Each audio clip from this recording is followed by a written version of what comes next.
graduation last year, and this will be your kids at stadium hopefully in a few years. But this is what graduation looks like. It's real. It's on the horizon.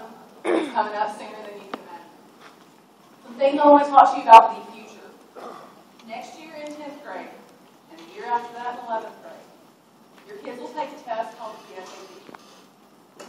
This test is hugely important. I need to underscore that. Your kids will hear this message from Miss O'Neill next year. They will hear it in a bunch of places. I'm planting the seed right now so that you know how powerful and important the PSAT is. In 10th grade, it's a practice test. It tests writing, critical reading, and mathematics skills. In 11th grade, still the same test, but now we have a little extra piece, and that's called the National Merit Scholarship. Doing well on that test can put kids in the running to compete for that scholarship. But even if their score isn't high enough to compete for that scholarship, schools look at your score.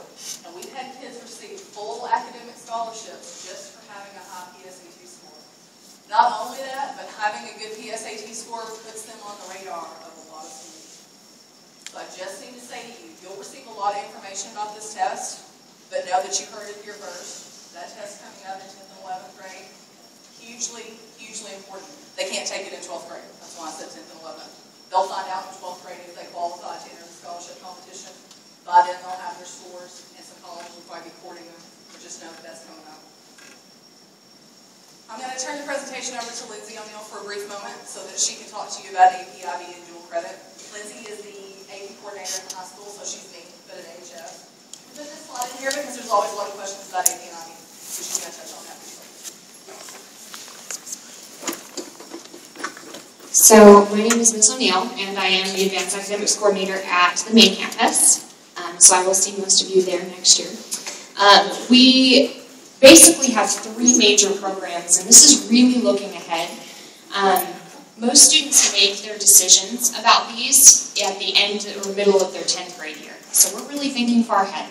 But part of the reason why we wanted to do that is because there's some planning involved when you want to start making a decision between 3 of these programs that we offer. Little general overview. AP is advanced placement run by the College Board. The biggest question I get is what's the difference between AP and IB, so we're going to talk about that. AP is a selection of courses. You already know that here on this campus, AP Human Geography is offered. In 10th grade, we offer AP World History, and then in 11th and 12th grade, the door's kind of open to a variety of AP courses that are offered. We have open enrollment, which means students can take any AP course that they want to, if it corresponds to that year, and if they have the required prerequisites to take that class. So we have a lot of different options there. One of the things that's great about AP is because it's a selection of courses, students can pick and choose. So it may be that your student decides, I really want to focus on the math and science aspect of AP, and their focus then is the AP math and science classes. So they plan on taking AP Calculus, they decide to take AP Chemistry, maybe AP Bio or AP Physics, and they're not as worried about maybe taking an AP History course or AP English course. We have some students who take a whole lot of AP classes, and we have some who just take 1 each year. It's up to the student. So there's a little bit of flexibility with AP. IB stands for International Baccalaureate, and I want to sort of dispel a myth that it's only for students who think they want to study outside of the United States. That's not true. It is for students who are looking for a complete program of academic courses. What that means is students who enroll in IB as 11th and then 12th graders is that they have to take classes in 6 different IB subject areas. They write an essay, a research essay between their junior and senior year. They do a minimum number of hours of what they call creativity action and service, which is basically creativity, activities, so physical activities, and then community service. And they also take a class that's called Theory of Knowledge, which is an exploration of basically how we know what we know. So students who are choosing IB are students who have decided, I want to go ahead and take the big picture perspective. I don't necessarily need to pick and choose. I want to do all of these advanced classes, and I also really like some of these extra components. One of the cool things about my job is in 10th grade, middle of 10th grade, I get to sit down with every single one of your students who's interested in AP or IB. And I make appointments with every single one of those kids who's interested. And we sit down and we put together an IB schedule and an AP schedule for them so that they can make the right choice. Because we want kids to have as much information as possible about both programs.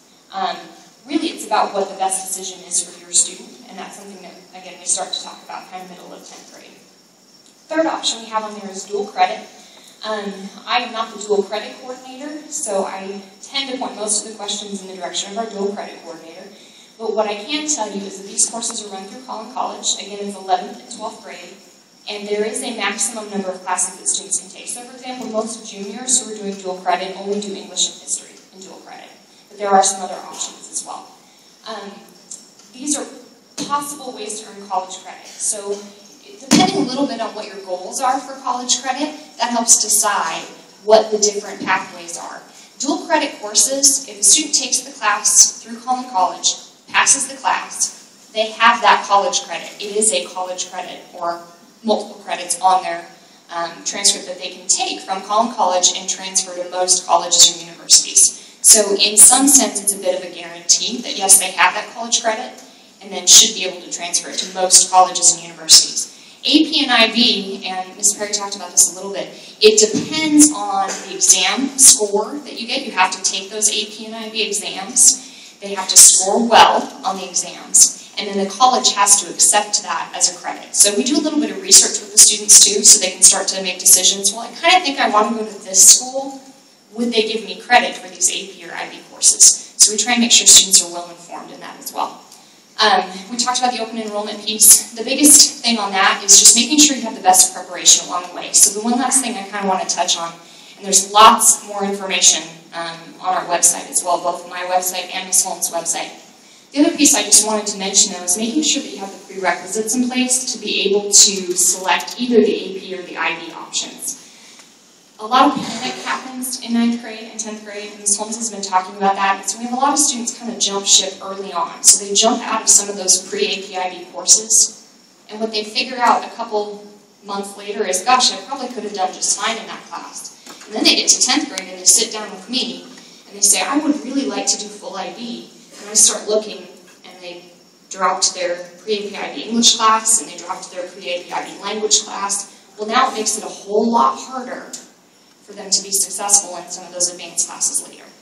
So while we don't want students to be failing 6 classes, we talked about that, how we need to kind of pay attention to those things. If we've got a couple that we're struggling with, we don't want to jump ship entirely because it limits some of your options when we get to that junior and senior year. So those are really thoughtful conversations that I know Ms. Holmes is having with your students, that you are having with your students, and that I will have with them as well when they get to 10th grade.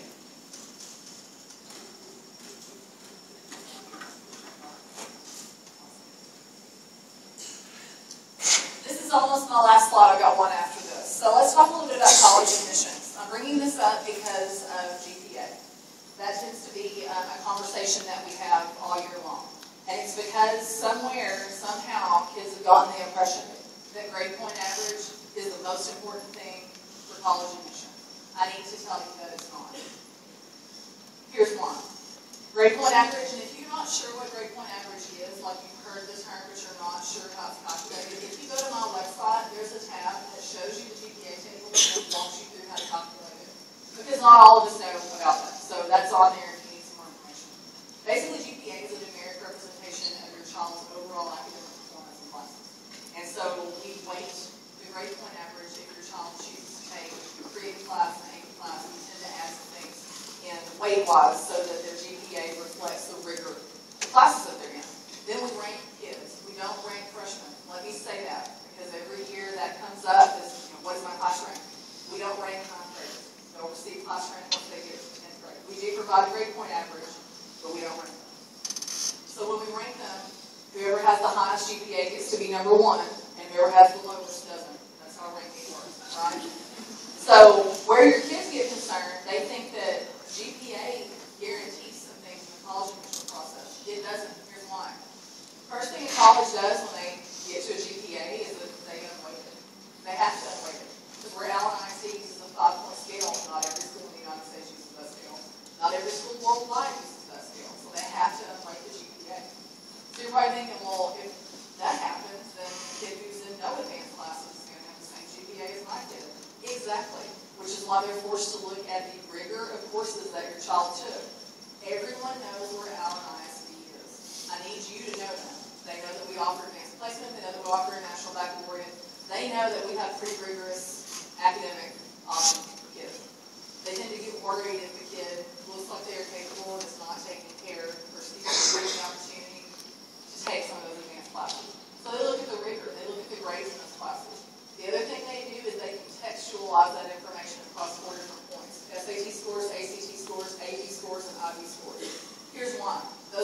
standardized test. Every kid that takes the SAT takes the same SAT, so we can extrapolate some conclusions from that. But every kid that applies to college and takes human geography is not sitting in an Allen ISD human geography class. Then we look at things like the essay that the kids have to write. Some schools require an interview. If it's a private school, there's going to be a mission that school has, and we're looking to see if your kid fits with the mission. This is a school with a religious affiliation. Now that's another piece of it. So GPA is just one part of a big, big, complicated process. We tell kids, take the most rigorous course load that you personally can handle and do the best you can do in your classes. That's all that we can hope for. But we need to not throw GPA at them as the most important thing, because it's not. We have to look at a whole bunch of factors, of which GPA is one. So as we wrap up, I just give you some parting words. Our kids are just not able at age 14 to deal rationally with stress. Stress is exactly what happens when they don't make the grades they want to make.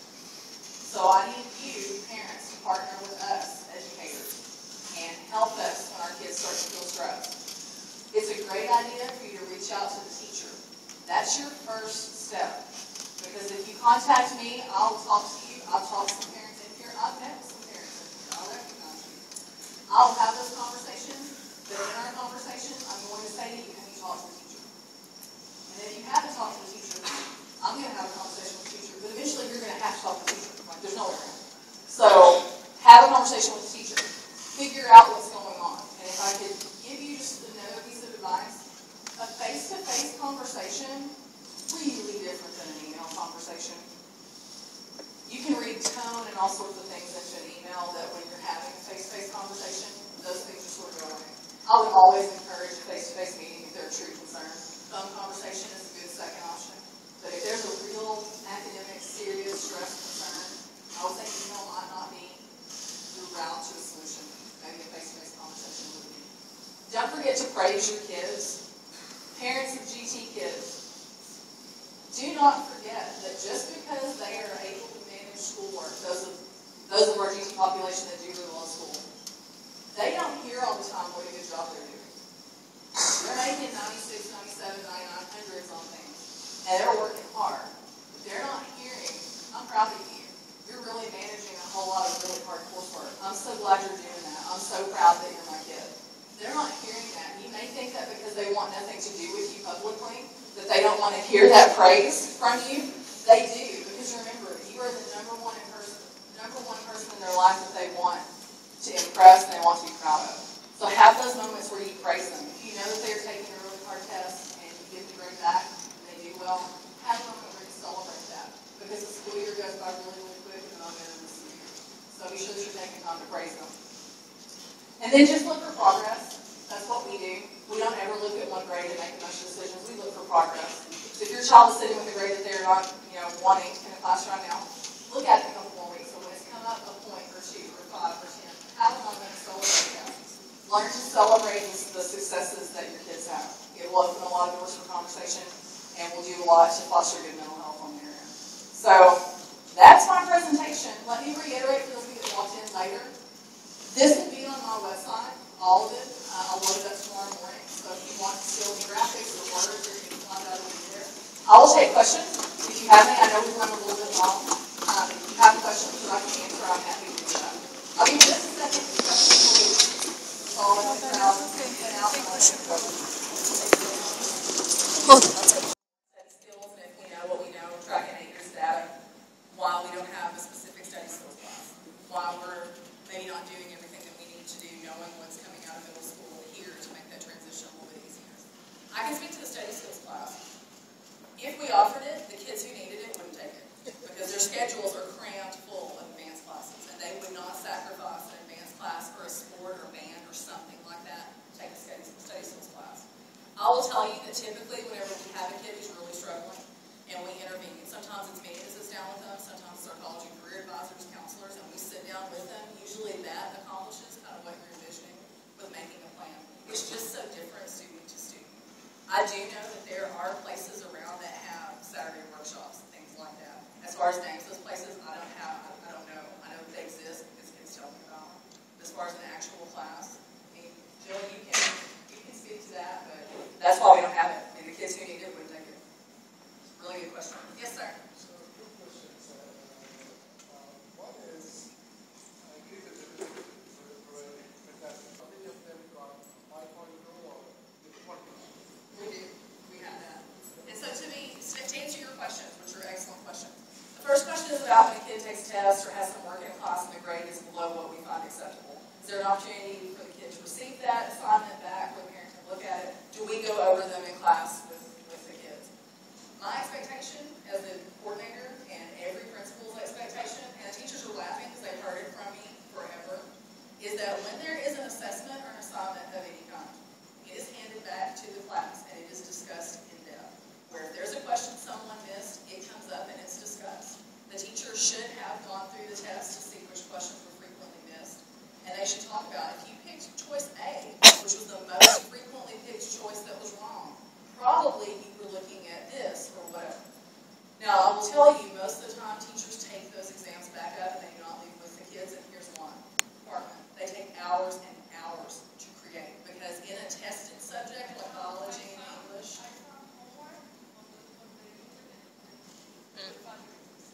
so I'm not sure what's online that's out there, but I will tell you that the reason that teachers don't hand back tests is that reason. Now, you are welcome anytime to contact that teacher and sit down and look through the test. They will always. I think, the whole purpose why I asked that question is because obviously the student might be hesitant to come back or want to get it. Absolutely. We want to help them. That's how we can go back. You absolutely can. Any of them will sit down with you because they know that when their tests don't leave, that creates some mystery about the class. So they're always welcome to sit down and talk to you about it. Those are good questions. Yes, sir.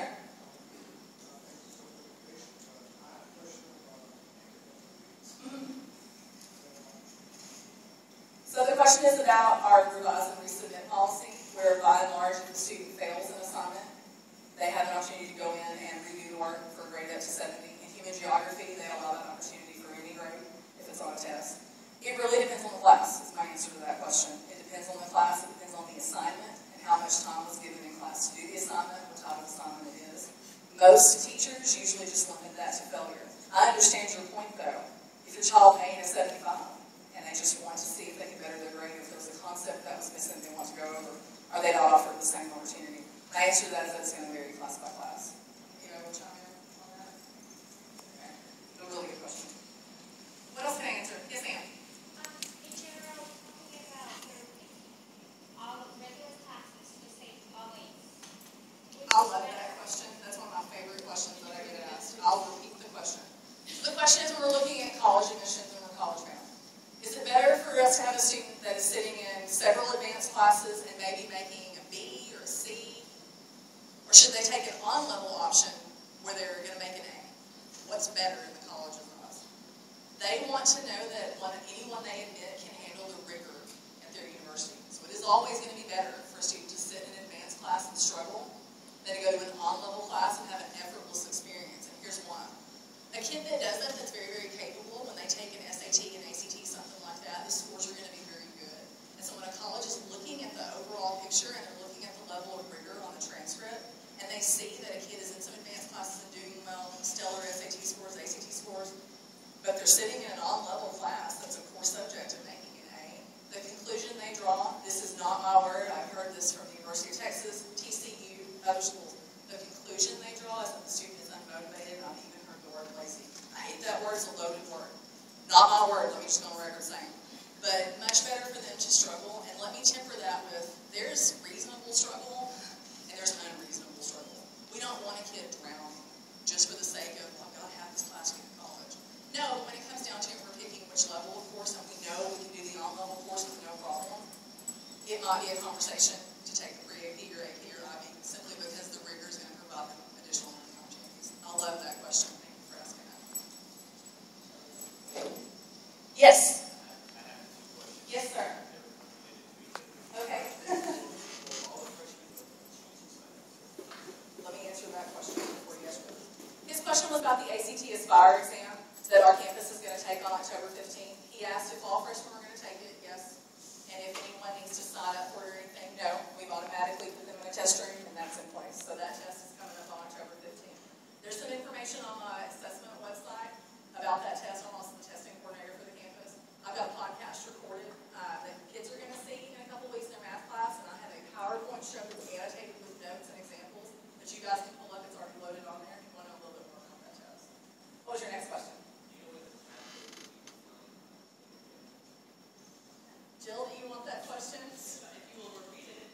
question was about House Bill 5 and when the pathways will be defined by the state of Texas. And the reason we're reacting like that, we've known that House Bill 5 has been a thing for well over a year and a half. House Bill 5 has been in existence. And what that did, thankfully, was eliminate a lot of the end-of-course testing for your kids. Went from 15 end-of-course tests to 5, which we're celebrating.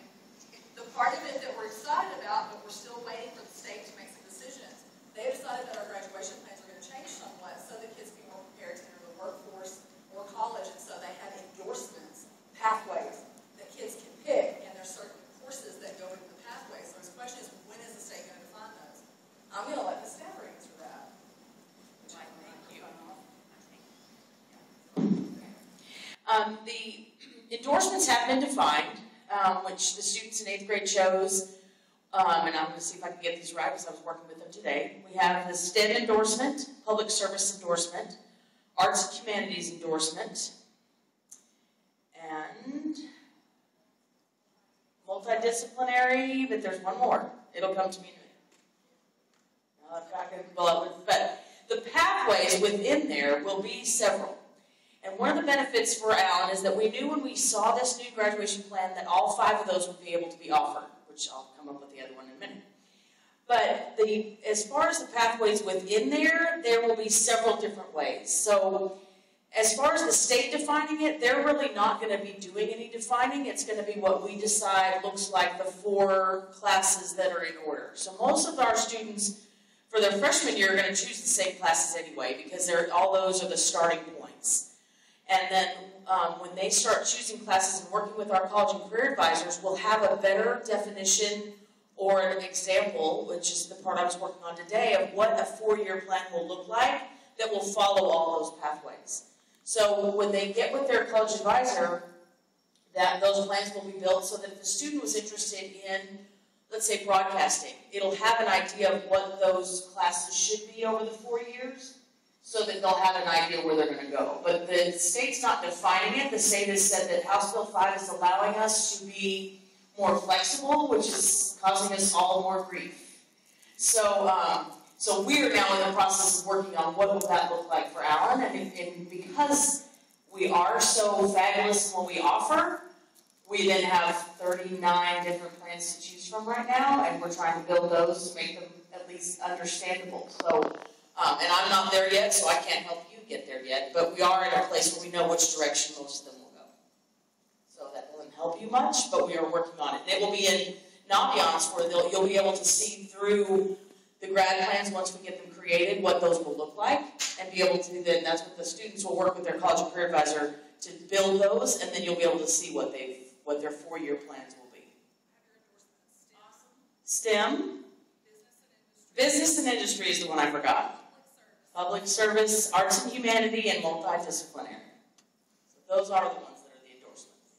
Policy, which came out of a piece of legislation I have, so that we're legally bound to do that. So if a student fails an assignment in any class, not just advanced, they are permitted to redo that assignment for a grade up to 70. Some teachers choose to do it a little bit differently. Some teachers will allow every assignment, some limit is just what they fail. You've heard how our majority teachers do it. Where you're hearing the 60, I want to be clear. Because if you fail something, why in the world would you redo it for 60? That makes no sense. That's still a failing grade. Where the 60 comes in is if the assignment is late and it's an advanced class, the highest grade they can earn is a 60. If they commit an instance of academic dishonesty, cheating, and they redo the assignment, the highest grade they can get on is a 60. So I'm hoping that there might have just been some confusion. I really, really hope. But the policy is that if they fail something, they redo it for a 70. Because that makes the most sense, right? Good question. Thank you for asking that. We need that clarified. I think we're to the end of the questions. Thank you for bearing with us. Oh, I'm sorry. I didn't see your hand. I'm so sorry. Yes, ma'am.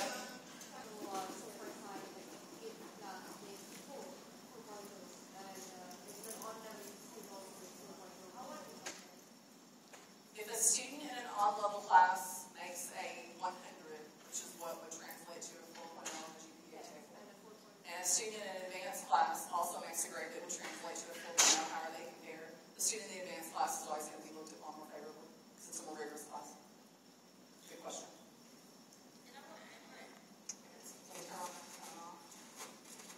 Question. One question that is always asked of us when we have students that are applying for college, if we have to fill out any paperwork like the counselors, one question is, did the student participate in the most rigorous program that your school allows or provides? And, you know, when we say no to that, that just is something that just shows that they didn't choose that. So it doesn't mean they have to, but that question is asked. And so it helps that when they are choosing more rigorous, that we can say they really did. Because it's, you know, they stayed at that level, even if their grades, that's why when we talk about it, maybe not being all A's across the board, but if they chose to participate in the most rigorous program, oftentimes they are looked on more favorably because of that. Yes, sir. First and foremost, thank y'all for doing this. I get to go home and apologize to my son because I'm probably one of the parents up there that did a lot of the things that I shouldn't. Thank you. We're not really supposed to be looking at grades, but my son is in the National Junior Honor Society. And part of that is they have to maintain a 93 average. Yes, sir. How is all that figured into this? Because he's getting some B's when he's accustomed to straight A's and things like that, or he wouldn't be in there to begin with. How is that translated in this situation? Is it based on a semester? Is it looked at earlier than that? We Based have on the sponsor eligibility? here, and I'm going to let her answer that question, or let Ms. Stafford answer it. Because it's a really good question. The question's about honor society. Here we are trying to minimize what a grade, you know, really what it is, look at the big picture. Right. When we have something whose membership is contingent on a Well, certain I'm sure grade. most of the kids here are probably members, or a lot of them. So the question is, well, how do we contextualize that? It's a 93% average across all their courses. And I don't count the AP Human because that's that 5.0 scale, so that is regardless. That doesn't count. So you're saying if there's a lot of B's, they're not going to qualify? Overall, like, so if they have some B's, but their other grades are some A's, and it averages to 93, then they're still okay. Did that answer your question? It did, but like for a GPA standpoint, a free AP We don't course. factor GPA. We don't on average or average Ross. Kind of to go along with the same question, so when they say the average 93, now do you weigh the fact that some of these kids are in AP classes as opposed to on-level classes making the 90s? So the question is, when we're looking at honor society membership, and we know they have to keep an overall 93 average, how do we factor in a kid that's in all on-level classes versus a kid that's taking a full load of advanced classes? Or a mixture. Or a mixture. So, Well, most of our students are going to be in a mixture anyway because they're going to be in things like band or football. And most of the time those scores come across pretty high and they help out with that average. Others, it will be across, you know, all of that in the grading period. And so it's, if we were looking at GPA, it changes that. But when it's just an average of the grades themselves, those grades are usually high enough to when you take all those averages, it's going to be at that 93 with those others that are put in there because it's going to be a mixture of on-level and weighted classes. And so that's why, as Ms. Perry mentioned, she doesn't, you know, look at she's going to look at those grades. And if you've got someone who's failing miserably somewhere, but when you're looking at an average, you know, not taking that 5.0 class in there, since it's the only 5.0 class we have on campus, you look at across the board, and most of the time those students do just fine as we're looking at the bigger picture. And those guidelines aren't necessarily ours either, and so it's part of keeping with that. So we're still in the guidelines of the Honor Society. are there any more questions that I can answer? Okay. That's an excellent question. The question is, when we're looking at college admissions, and we're talking about honor society, that's an extracurricular honorary membership sort of thing. How is that viewed in the overall admissions process? Do colleges care a whole awful lot about that piece? Do they care more about grades? What are they looking for? Do they prefer AP? Do they prefer IB? What are they looking for? So let me tell you where I'm getting my information first of all. So every year, because we're a member of the College Board, I get to go to some conferences. The best thing that I sit through at those conferences is a panel of admissions officers from the Southwest region. So that's Texas, New Mexico, Arkansas, Louisiana, Oklahoma. And so every year I get to hear TCU, UT, big universities that are tough to get into. And here's what they tell us. Someone always asks that question in the audience. First and foremost, they're looking for someone that can manage the rigor of whatever their school is. They are, because if they don't have the academic ability to be successful, the university's taking a gamble. And really that's what it is. University, whenever they decide who's being admitted, they are gambling. Is this kid going to be successful?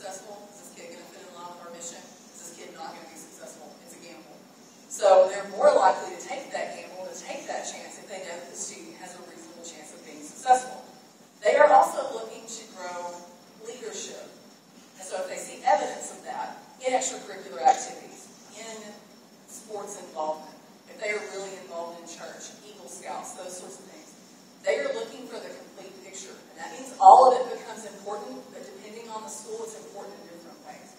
There aren't schools that prefer AP over IB. There are schools that will grant credit differently for AP exam scores versus IB exam scores. But they're not going to completely discount a candidate simply because they did an IB diploma and didn't take AP coursework. So I hate to say that it's all important, because that's a stressful response to that question. But it's all important in different ways. And when you contact the universities, which you can always do that, you can always email their admissions folks with your question. They will get back to you. I will tell you that December and March are not the times to email them, because that's when they're dealing with admissions for spring and fall. But those are great questions, and I would say that schools are going to view them differently. A private school like TCU is going to look for very different things than a public university like University of Texas. Enrollment is different. The programs that the schools offer are different, and they're probably also looking for a different type of kid depending on which university or college within the university or college that they're going to join. So, complicated question. I hope that cleared it up a little bit. Good. Yes, ma'am. If my child takes 4 years of band, is his GPA going to be always out of 4? How does Allen work? So the question is about band, and if your child is in band for all 4 years, where does that fall on the GPA scale? I think it's important to distinguish between band, marching band, and advanced music. Those are different classes. So jump in here, anyone with this. But starting next year, your child can choose to take advanced music, which carries with it a 4.5 GPA weight. In 11th and 12th grade, they can also take advanced music, which carries with it a 5.0 GPA weight. So in addition to whatever the requirements would be for signing up for a normal music class, they have to do some other things. Usually it's ensemble performance, that sort of thing. Do y'all want to add anything to that? I think I'm good. Okay. So short answer to your question, yes, there are some opportunities for them to take an advanced level of the class and receive some GPA weight for that. They still have to do marching band. I'm sorry? They still have to do marching bands, right? Sorry. It's part of that course as well. So in order to get the weighted credit, they would add other things to it. And it varies of whether it's band, choir, or orchestra. And sometimes that means, they'll maybe try out for All-State or those type of things that go added to it, but they're still in marching band. Or they're still in the, choir or ensemble, those type of things. Is there a similar thing for sports as well? Sports, no. Sports is... we're lucky that they count sports as a credit now for all 4 years. It used to be you could only get 2 of them and the rest of them were local. So now you can get it counted as a credit, but it doesn't count as extra credit or at a 4.5 or 5. It's just a 4.0 class. Okay, since we're getting to 8 o'clock, and I know you have kids who need you if they're not with you, I'm going to dismiss you all and thank you for coming.